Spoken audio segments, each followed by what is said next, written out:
I worry sometimes that because we talk and write about this stuff, we process it quite quickly, if you sort of see what I mean. So there's a lot of people who are still rightly and completely understandably really angry and upset by a lot of what's gone on around this, right the way across football, really.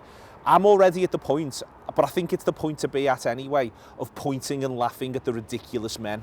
That these men, and they are all men, let's be honest, there were no women involved in these conversations, that these men have all sat around a table. This man, our man in Boston, has decided, I know best, we're going to sort all this out. And that what these men have done is they've made themselves ridiculous. And that if you allow yourself to be upset by them, what you're actually doing is giving them power. Let's take that power from them and let's point and laugh. Yeah, I mean, it's certainly a position, and it's a position they deserve. They're going to get ridiculed, and they're going to have to cop for it, because what they've done has been such a disaster and so ridiculous. You know, we did a pod this morning, and someone was saying, oh, I'm a bit so upset Liverpool didn't pull out first, and I was thinking, to be fair, they'd have had a job. Do you know what I mean? It felt like as soon as it was announced, there was a couple of clubs writing their resignation from it, do you know what I mean? So it was a real race to get out of that shit show first, and yeah, Liverpool weren't sort of quite quick enough, but that's not the biggest issue here. Look, the statements could come out, and it's up to you sort of how much, you know, you take that at face value and how much of that you want to sort of buy into and accept. And that's the thing with the apologies, and that's what it is, an apology. You know, it's up to the individual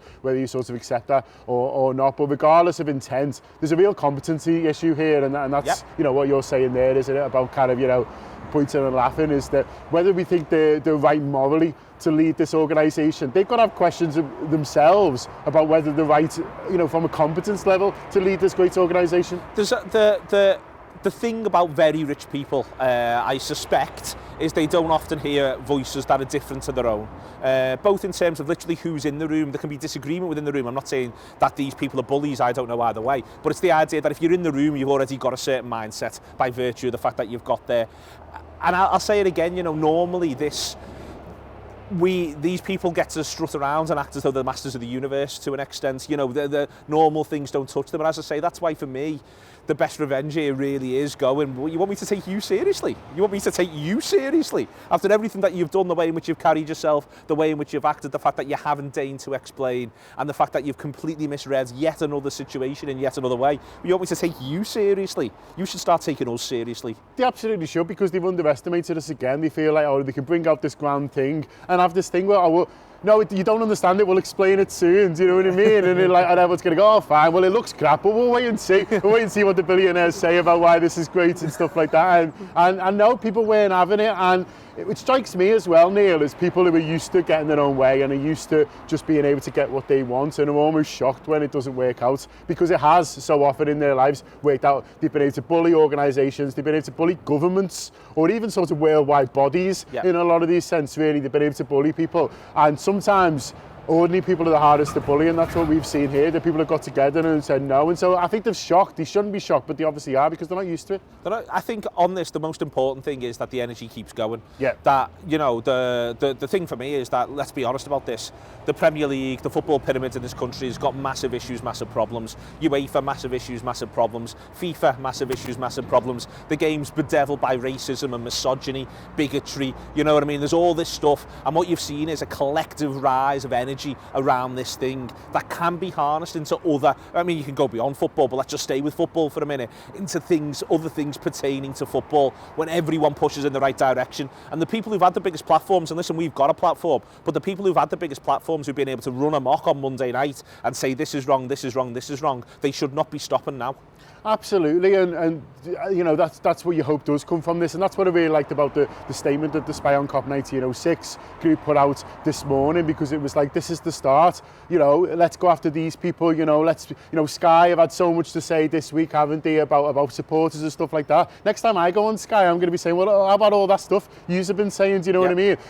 Liverpool play Man United in 10 days, and we don't know what day it's on yet. And they're preaching to us about fans, do you know what I mean? What are those people who have to sort out their lives so they can watch what's the biggest game of the season? Do you know what I mean? So there's been a lot of hypocrites, and we're not suddenly, you know, the Anfield Wrap or lots of supporters aren't suddenly going to, you know, jump into bed with these people because they were on the right side of this one. You know, the sort of the fight, if you like, sort of starts here, not stops. And UEFA have been allowed to come up with some ridiculous statements. Well, let's go after them now. Do you know what I mean? And that's how Liverpool Football Club as an institution can make amends for what's happened, over the last few days. Not by just saying sorry and putting out, a statement in John Henry's house, no matter how good or bad you thought that statement was. But okay, well, if we care about supporters, then let's fight for the things that they care about with them. What there needs to be, ultimately, is regulation.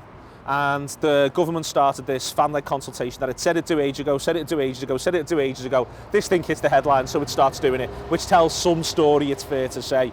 But what all of this needs as an industry, regulations have been stripped back. The Premier League's been allowed to run amok. UEFA have been allowed to sort of do whatever they want. Regulation's what matters, because regulation can limit behaviours. The government could pass a law tomorrow to say that the no football ticket should be more than 20 quid. Yeah. They could just pass that law tomorrow. Yeah. And that's an example of regulation where, well, that's it now. We all work within this framework. Every ticket in that ground's 20 quid. Could just be decided tomorrow, and then they've got to work within that framework.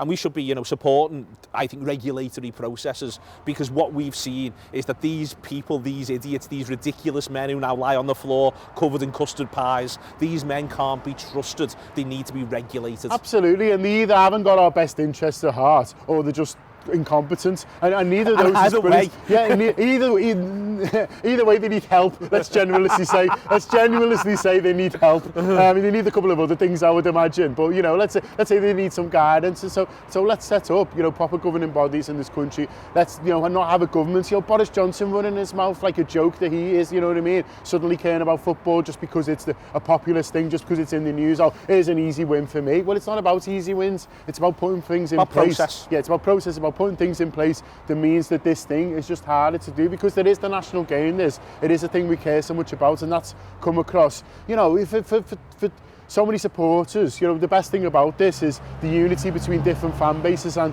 also a lot of clubs who would have benefited from this would say no, because it's bad for football and it's not what we want and it's not what we believe the sort of game should be. We all laugh about Mbappe 2021 and stuff like that. Like, this would have helped with that, but you're like, nah, I'm not bothered. Do you know what I mean? I'd rather see fairness. I'd rather see a game that we enjoy, and I'd rather see sort of football as it should be. Last little bit is the footballers, to be honest with you, and I'll throw the managers in as well, but the footballers, I mean, ultimately, all this stuff we're talking about, if Henderson's got a longer injury layoff, he might have it all boxed by August.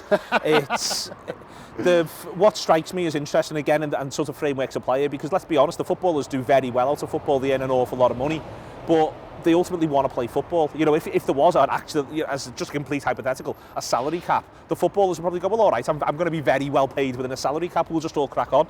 To me, that's what sort of comes out of this one. You get to see it with the, De Bruyne statements. This is meant to be about competition.